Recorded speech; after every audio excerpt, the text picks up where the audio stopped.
Hello everyone, I am Vaishali. आज detail में discuss करेंगे जो भी स्टूडेंट CSIR नेट की प्रिपरेशन करना चाह रहे हैं, चाहे वो जून टारगेटिंग स्टूडेंट हो या फिर दिसंबर 2026 के टारगेटिंग स्टूडेंट हो या फिर गेट 2027 को टारगेट करने वाले स्टूडेंट हो, तो क्या अगर हम थ्योरी पे कॉन्सेंट्रेट करें तो हम एग्ज़ाम क्वालिफाई कर सकते हैं क्या, इस पे डिस्कशन करते हैं। सो देखिए, ध्यान से सुनिएगा। जो भी बच्चे थ्योरी की प्रिपरेशन कर रहे हैं तो इट इज़ वेरी इंपॉर्टेंट कि आप 40 to 50% थ्योरी को बहुत ही डिटेल में पढ़िए, लेकिन थ्योरी को सिर्फ और सिर्फ अपने कॉन्सेप्ट्स को डीपली क्लियर करने के लिए पढ़िए। अगर आपको लग रहा है कि थ्योरी के कॉन्सेप्ट्स आपके डीपली तैयार हो गए तो अच्छे से समय लगा के थ्योरी को पढ़िए, क्योंकि जब तक कॉन्सेप्ट्स आपके क्लियर नहीं होंगे तो एग्ज़ाम आपका क्वालिफाई होना पॉसिबल नहीं होगा। लेकिन उसके बाद ज़रूर कोशिश करिए कि कम से कम 50% आप प्रीवियस ईयर क्वेश्चंस पे डिपेंड होइए। जब आपकी थ्योरी पूरी हो जाए तो फिर प्रीवियस ईयर क्वेश्चंस लगाना शुरू करिए। ये दोनों माध्यम से हो सकता है, चाहे तो आप टॉपिक वाइज लगाइए या फिर पूरा सब्जेक्ट खत्म हो जाता है, यहाँ पे आप ऑलरेडी टॉपिक के बाद कुछ क्वेश्चंस कर रहे होंगे, ट्रेडिशनल क्वेश्चंस कर रहे होंगे, और उसके बाद जब पूरा सब्जेक्ट आपका फिनिश हो जाए तब आप प्रीवियस ईयर की प्रैक्टिस कर सकते हैं। दोनों तरीके ही एप्लीकेबल हैं। द पॉइंट इज कि आप प्रीवियस ईयर को लेके कितने फिजिबल हैं, that plays a major role. But previous year questions लगाना बहुत ही ज़रूरी है। यहाँ पे आप अभी, जैसे इस समय वी हैव अराउंड 1.5 और 2 months इन हैंड, तो आप अभी तो टोटली थ्योरी पे डिपेंड होइए, लेकिन थ्योरी के साथ साथ प्रीवियस ईयर क्वेश्चंस भी लगाइए। तो जब तक आप मई 20 तक काम करेंगे तो कोशिश करिए ज़्यादा से ज़्यादा नए टॉपिक्स को ऐड करते जाइए with respect of the theory, और थोड़े प्रीवियस ईयर क्वेश्चंस भी साथ साथ लगाते जाइए, जिससे आपको एक तरीके से प्रैक्टिस ऑफ द क्वेश्चंस होता जाए। Now the next point is, जैसे ही आप 14th या 15th मई के करीब आ जाएंगे तो आप टोटली कोशिश करिएगा अपने आप को प्रीवियस ईयर क्वेश्चंस पे डिपेंड करने का। जब आप प्रीवियस ईयर क्वेश्चंस पे डिपेंड करेंगे तो वहाँ पे क्या होगा ना कि प्रीवियस ईयर क्वेश्चन के माध्यम से भी आपकी जो थ्योरी होगी उसका रिवीजन होना शुरू हो जाएगा। तो 15 मई के बाद कोशिश करिएगा कि नए टॉपिक कम से कम करना शुरू करें एंड ज़्यादा से ज़्यादा पुराने टॉपिक्स के प्रीवियस ईयर क्वेश्चंस के डिस्कशन पे आप लग जाएँ।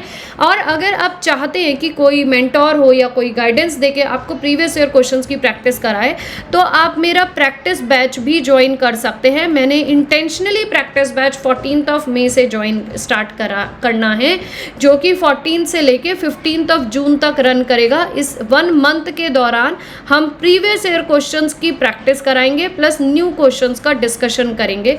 जो भी बच्चे थ्योरी पे डिपेंड होके अभी पढ़ रहे हैं तो इस बैच को ज्वाइन करके अपने portions of previous year questions को बहुत अच्छे से बूस्ट कर सकते हैं, जिसकी फ़ीस काफ़ी नॉमिनल रखी गई है और अभी इसमें अर्ली बर्ड ऑफर भी रन हो रहा है।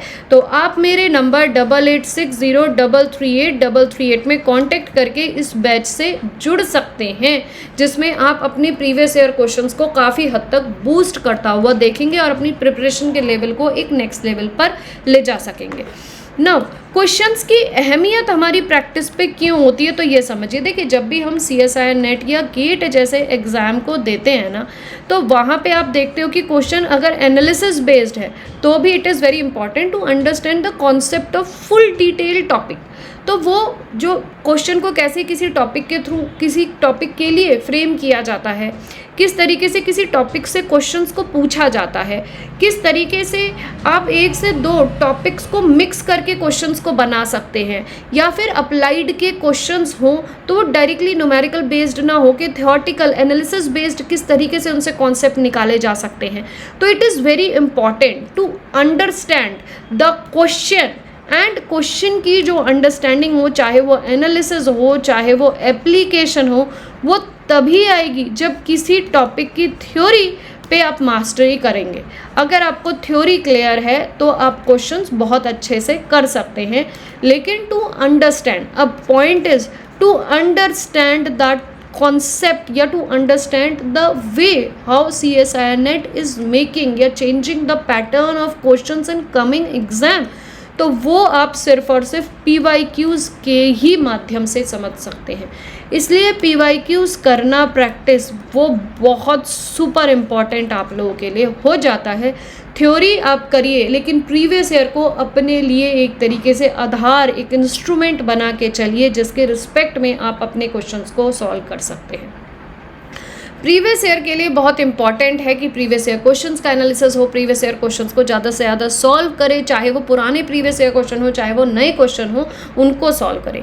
लेकिन आखिरी में आपका उद्देश्य ये होना चाहिए कि जो नए साल में आए हुए प्रीवियस ईयर क्वेश्चंस हैं उनको आप मल्टीपल टाइम्स प्रैक्टिस करें।